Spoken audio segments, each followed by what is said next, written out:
Башкирский театр кукол в Татарстане. В Казани прошла премьера спектакля «Мустай Карим. Близкий горизонт». Глубокая по содержанию, романтическая по духу пьеса на 90% состоит из автобиографической прозы и широко известных стихотворений поэта. Только 10% фантазия автора, признается драматург Владимир Анушкин. Режиссер Альберт Имамуддинов при постановке использовал разные приемы, присущие кукольному и драматическому театрам. Спектакль как синтез искусств. Спектакль «Мустая Карима» одновременно прост и сложен. Чтобы дойти до сути, необходимо посмотреть его не один раз. Есть судьба, есть поэтизация судьбы и вместе с тем есть некий образный ряд, который мне, как человеку, который тоже ставит, очень интересен. Мне интересно было разгадывать смыслы, следить за действием.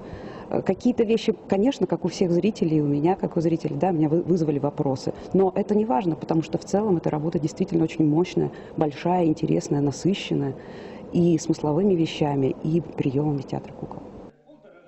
Башкирский государственный театр кукол выступил в Казани в рамках 14-го международного театрального фестиваля тюркских народов «Навруз». В этом году фестиваль посвящен башкирскому театральному искусству. В числе 29 коллективов участников из российских регионов и зарубежья выступает 6 театров из Башкортостана.